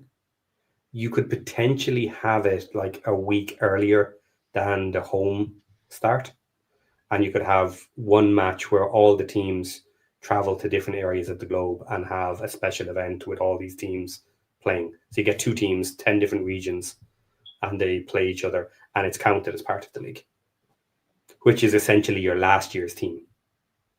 And then you have a bit of a gap, 10 days or whatever. You come back and you start the league as you would normally. So kind of people are a bit used to it already. You've got your summer break, and this is just accepted. It's done for the revenue. It's done for whatever. It's almost a warm up. And yeah, I'm with Mad Al. If they want to do a Blues Wrexham game, that's fine. The owners can pay for my accommodation, my flight over, along with the other 25,000 Birmingham season ticket holders. It's okay. There'll be no season ticket holders by the time they do this. What if they dropped your season ticket prices? To what? I say, I don't know. They will. They'll remove one match. I know, but what if they did more than that? What if they tried to bribe you? What if, say, they kick? What's your season ticket cost right now? About 480 quid this year. Say they knocked off $50. $50. The time to go screw themselves. Knock off 50. If they knocked off 50. Because here's the thing. Here's the thing. They could afford to do that and still make a fortune off of that trip. You know what I mean? I'll tell you, season tickets are going, guys. Well, you're exactly right. They're already going. They will get rid of those if they're not renewing them. They're not giving them to old people. They're not letting kids do them. Nope. They're slowly phasing them out, and they're phasing them out when someone dies. They're just not giving it back out again. Yep. They might do in Wrexham, but not in Birmingham. Well, you get in the Prem. They will. The Prem teams are doing it. That's who's doing it. They are doing it. Yeah, they're all doing it. They're all trying to. If they can get away from and they're all doing dynamic pricing as well in the Prem. Some of them now with ridiculous whip-off prices. They're trying to go for the money like America does. Same as people are looking at it and saying, well, if they're doing it for concerts and if they're doing it for this, that, and the other, why are we missing out on the money? they're all businesses. They're happy to take money wherever they can. Ultimately, most teams do not really care about their fans. The club might, the staff in the club might have that sort of idea, but the owners are treating them as businesses, and technically they are. Yeah. You know? I know in the chat, like it's one of the teams is doing is Tottenham. I know in the chat so there was some talk about what their model for doing things is how teams are going to make money. This was earlier in the chat, but Tottenham's one of those teams that they are trying to phase. Like obviously they're not phasing all of them out, but if they're looking for ways to, because the money they make on a ticket for a fan that comes from overseas somewhere, how much money that person spends per day is so much more than what a season ticket holder pays. They want as many of those tickets available as they can. And this was a while. I was listening. This was I think it might have been a Simon Jordan or something. One of those shows on Talk Sport or something. They were talking about this, and because I think they had a fan call and was bitching about it. And they were, they're having a conversation about it. It was an interesting conversation, but yeah, I mean, the reason they're doing it is because they get so much more money out of, like if for me, if we go over to Wrexham and obviously it's going to be probably a one time a year type of thing. If I was able to do it, if we go over there, I'm gonna spend a fortune over there. You know what I mean? Club shop. I'm gonna get stuff. The kids are gonna get stuff. My wife's gonna get stuff. You know what I mean? Not to mention what we spend around. Not just in the club, but we're gonna spend a fortune. And we're perfectly fine with that because we're doing it as a one-off trip. You know what I mean? Whereas a season ticket holder, they've already done that one. You know what I mean? They're going to spend their money, but they're going to do it once and then they go back, you know what I mean, every week, and they've already spent all that money. So they're not going to do it again. But if they can take that same ticket and give it to me one week and then Patty the next week and then Josh the next week, and then, you know what I mean? People going over and making that trip, they can make that money over and over and over and over. And that's then you become a tourist club that everyone hates. hates. But that's exactly what teams are going to be. Like that's what teams are getting to, at least a certain point. They're tweaking that ratio of season tickets to what they're allowed, what they're given for season tickets, and how many tourists or whatever tickets are available, and they want as many of those available as possible. So yeah, Lexi has a slightly different point here. It shocks me that there is no licensing of the teams out there. It's either official merch or it's not. Anyone can make whatever they want as long as you don't claim it's official. It's okay. That's not quite true. There is licensing, and different groups do get licenses to use logos and be official products. But there's just so much fake crap out there that they can't follow up and are not following up in any massive scale that's visibly noticeable. And it's just knockoffs. But there is licensing. People buy it. You can apply for it. You can go online. You can apply to use their licenses, and they'll tell you how much it costs per item, essentially. Oh shoot! You had one more topic you wanted to hit, didn't you? Right. The other topic was Boxing Day. So the Prem, being the Prem, decided that they don't want to have matches on Boxing Day, which is a Friday this year. And then you would normally have the Fridays and Mondays at Easter and New Year, which I always really enjoy, actually, doing the Friday and Mondays on the holidays. But yeah, so I was about to say St. Patrick's, St. Stephen's Day, but that's the Irish holiday. Boxing Day, day after Christmas, is the usual football day. It's a holiday day. People go watch football. And the Premier League, because it is only one day out, have decided to move the matches to the Saturday. Now, officially, as far as I've heard, the reason for doing this is because of the TV licensing deal, that they stated they would have so many weekends of football to show, and Friday does not count as a weekend. And they needed that extra weekend in order to fulfill their licensing deal. However, everybody knows exactly what day Boxing Day falls on for the next 100 years. So it's very easy when you make your licensing deal to figure out how many weekends you need for your football.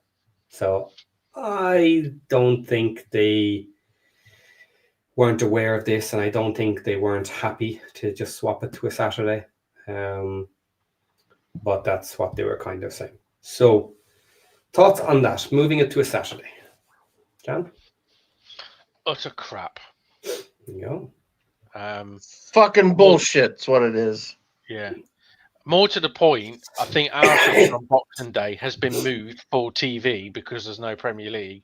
So we kick off at 12:30 on fucking Boxing Day. I've got to be up stupidly early on Boxing Day to go to the football, hungover more than likely. How stupid is that? So, no, I, in all seriousness, I'm a football traditionalist. Not playing football on Boxing Day just because I mean it's the like you said, Paddy, the rules. The reason they've given to move it's utter shite, basically. Just play it on Boxing Day. You know, it's football tradition in this country. Yeah, and they should have said that as part of the agreements. Is that the 25-26 season, Boxing Day falls on a Friday. We're having matches on a Friday, which means we won't be having matches on a Saturday or Sunday. Or move one or two matches to the Saturday, so at least there's something to show on a Saturday. But, you know, that would be better. I still agree the entire slate should be on Boxing Day because it's the tradition. But they knew about this in advance. They could have agreed whatever they wanted to agree. I don't believe for a second that the TV deal came to them and said, "Oh, by the way, we're not happy about this Boxing Day. You got to move it. We got to have the weekend." My arse. Yeah, I don't understand. I mean, the TV people would want it on Boxing Day because it's going to get more viewers on Boxing Day. That's what I was going to say. That's what I was going to say. Matt Al just said we've been moved to 5:30, so you've got the early one, we've got the late one. You bastards. So. But no, I mean, it's a catch-22, isn't it? You know, from our side of things, we get to go and watch our teams on a Boxing Day, fantastic, and then, you know, on the Saturday you can sit down and watch Premier League, I suppose. But it kind of stinks, really. Yeah. Okay. So along with that was a different idea. I asked earlier, how can we improve things and maybe go more international, or maybe take a few hints from American ideas. And I like the idea of when you have special occasions in America and they make it, okay, it's a big event. That's why I like Boxing Day. That's why I like the Easter Friday, Monday. You know, Easter Friday, everybody's off. The Monday, everybody's off. And then you have the weekend with the kids, Easter weekend. It falls nicely. And I really like that we do that. And I think they should make more of those events, or also potentially just make more of just some random events. And this is where I think what they should do is set up certain dates within the calendar. Maybe the starting day or the final day at the end of the season, and have something special about it. And a couple of the things I was thinking about is, let's say the final day of the season. You could set it up that the final day of the season is always number 1 versus 2, 3 versus 4, 4 versus 5, 5 versus 6 from the previous season. So you know it at the start of the season, who's going to be in that slot and who's going to be playing who.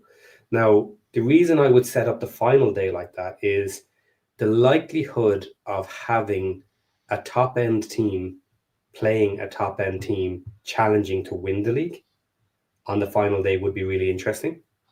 And having bottom-end teams who may be struggling against each other for relegation, the likelihood of playing each other or playing someone around that area would potentially make it fun.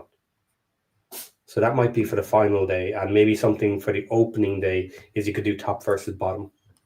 So you could have the winner of the previous season take on the lowest ranked team, which would be the promoted team through the playoffs of the EFL.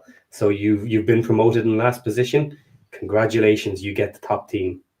And then the other two teams get number 2 and number 3 from the previous season, which in a way kind of, okay, when do you want to play the best team? Do you want to play them while they're still putting their team together?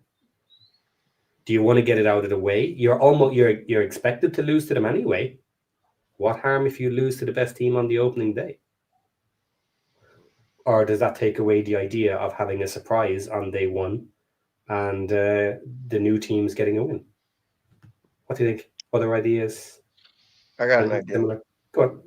I got an American idea for you. Okay. So this is something they do in college football. Used to be much more prevalent. It's kind of gone away a little. You still get most of them are like this, but and the college football playoff is kind of screwed up some of this because you get the timing gets weird. But used to be last day or the last game week of the college football season, you would have all your rivalry games. So I thought it'd be interesting. You could set up, if you wanted to do 2 separate dates, and obviously it's not always going to work because your big derby you may be in different leagues, so it doesn't always work. But you could take the teams that you could set a date and call it Derby Day in the fall and in the spring, and just all the teams that are local, each other. The local derbies are on those days every year, and so obviously sometimes you're going to end up with some oddballs that they don't really that are not quite don't really have a derby, but they're close to each other. Right, exactly. So something like that would be, I think, would be an interesting way, and just something to hype up a weekend, Derby Day weekend or whatever. Make a big spiel out of it, and you could do it, once in the fall, once in the spring, and an interesting one for that, because people do talk about this, is over the Christmas period, when people don't want to travel. Don't want to travel so far. Maybe Boxing Day. Maybe Boxing Day. Do all your derby. Maybe the Boxing Day event is derbies. Yeah, is all your close rivals. So everybody has a short trip. Yeah, that's not a terrible idea. Yeah. And college football used to be awesome. Yeah. The idea with something like this is essentially once the season ends, you should be able to put these dates together yourself. There's simple rules of how this logic works. And you can say pretty much with that logic, for the Christmas match, you play your local team. So you should be able to figure that out. If you go around the map, okay, who's closest to who's close to who, and you get a nice short match on that day. I like that. That's an interesting one. I think it's a great idea, purely on the basis that means that Villa, Blues, West Brom and Wolves should all be in the same league when it happens, and I just want to see West Mercia Police's look when they have to host a Villa Blues and a Wolves West Brom game in the same city on the same weekend, or even the same night, would even be better. Shit. Yeah. So that was my idea. I was trying to come up with something in that one. That one sprung to mind. I thought that was interesting. You could potentially get away with that if you allowed for 1 or 2 games to be moved kind of for a TV idea or whatever. So, okay, there's 10 matches, say 8 of them are going to be played on the same day. 2 of them can be moved for whatever reason. Yeah. So that you have a match the night before or whatever. If TV want to have it split, so that they can show more of them live or what have you. So you could potentially split that to the night before and then the next morning or whatever. Mm-hmm. Yeah, Yeah, and you wouldn't even have to. Like, I know I said you could do 2, 1, and you don't have to. You could just make 1 week, and you could just say Boxing Day from now on is going to be because that does make sense, and just do one of them, and then the other game could be anytime during the season. So, but yeah, I kind of like the idea of doing it twice in the year, and you can pick it anytime. Yeah, you can do it. You know, Whenever. if you pick the normal weekend, then you potentially have Mhm. the Friday, Saturday, and Sunday. Mhm. You know what I mean? Because you're going to separate some of them anyway. And the So thing is, you and could you have could that do it. weekend. The EFL could do it through League One and League Two, also, not just. Yeah, I mean, you could do it all the way down and just make a huge and so everybody, make it a big, huge thing that week. This weekend, whether say Halloween weekend and whatever, pick a weekend in the spring or whatever, and yeah, that's awesome or whatever. I've always liked the idea of the newly promoted teams playing the newly relegated teams on the opening day. It is eerie how often it actually happens. I mean, it happened to both of us this season, didn't it? But I always find those fixtures are really good because, of course, you've got one team coming up on an absolute high, and you've got one team that arguably should be one of the stronger teams in the division, but have come down on a big low. So you do get some really cracking games on the opening day, because those are the ones that are usually televised as well. So. I know, like I said, it's eerie how often it actually happens, but it would be nice if they actually admitted and planned something like that. Yeah. So the general gist of it is come up with some more gimmicks, let's say, reasons for an automatic plan, and let the dice roll as to who ends up playing who, based on the previous season results. Yeah, I think that's pretty cool. Pretty nice. And then you can, like, say, the TV can make a big deal out of it. Top versus bottom, exactly, or whatever. Yeah, absolutely.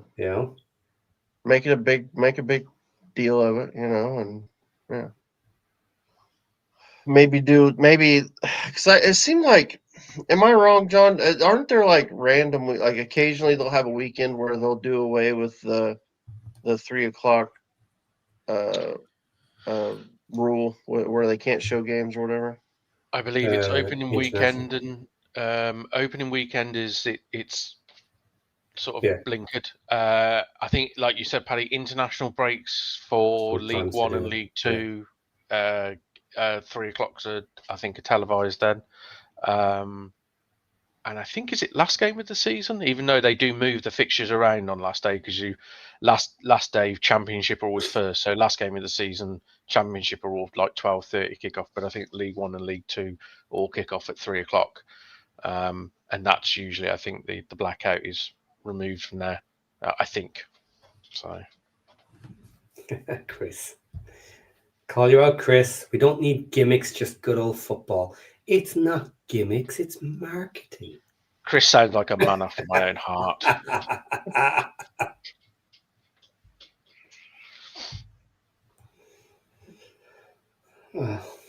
Okay, so that's all the points. We hit them all, and there we are. What, bang on 2 hours?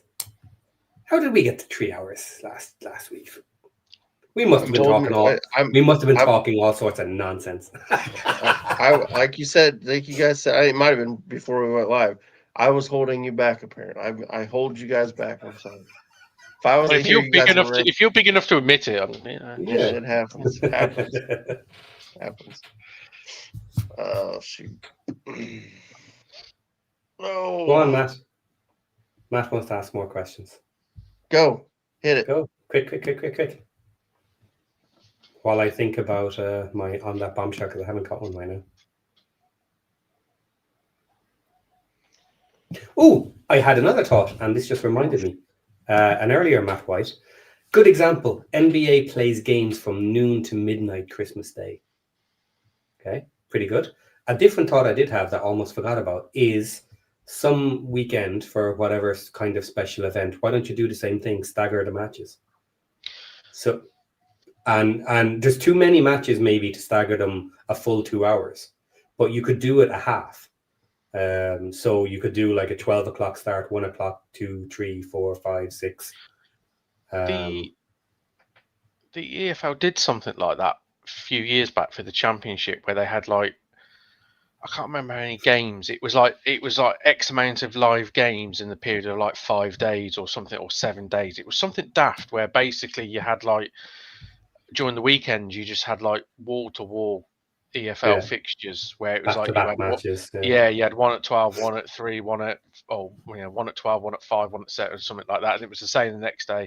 And then weeknights it was like you had a game at night, so you had a game at 7:45 or 8 o'clock every single night. So that they did something, I can't remember what they called it. Something like 10 in 10, or I can't remember, but they did some sort of gimmicky where they had like a run of championship fixtures where it was just literally everything got staggered. And it was around coming up to Christmas. It was early December, leading into the Christmas period, where they put on a ridiculous amount of live games all in a row. I was kind of a bit footballed out by Christmas though. That was the only problem, because it was a lot of football. But then you get to choose which ones to watch and which ones not to watch. Yeah, but we're football fans, so we're going to watch them all, aren't we? Plenty of time to sit and get drunk. It's a fair point. Okay. Talk back in the comments. American sports take advantage of holiday broadcasts. Yes. NFL is maybe not the one to talk about because they don't actually have enough matches. They're very limited matches actually. Yeah. Very surprised. 18, I mean. Yeah. Like there is actually a significant amount of matches in our leagues for the football. Well, the problem is, like with the NFL, like they don't even play. You don't even play every team in the league once. You know what I mean? It's kind of broken up. So it's, of course they're killing themselves too. So they're smashing their heads into each other. So I'm not sure. Probably don't want to play too many games. I'm not sure how I feel about sport being on a Christmas day. I'll be honest. I enjoy it. Yeah, I like it. The general idea. I know you guys don't do Thanksgiving. We did Thanksgiving for us is a big sports day. Yeah. Got NFL games all day. I think basketball has games and NBA has games all day. Yeah, it's like our Boxing Day, basically. Yeah, very much. Yeah, very much. Yeah. I just don't know how I feel about live sport being on Christmas Day, really. Yeah, it's very much movies, isn't it? Just kind of throw a movie on in the background. Yeah, family time movie. I'm not sure how the other half would. By the way, pissing off to the football for half of today on Christmas Day. See ya. Yeah, not sure I'd get away with that. Yeah, well, that's a different point. Actually, I was actually thinking about it from being home. Yeah, that's me having too. it on in the background. I wasn't even considering going to a match. Yeah.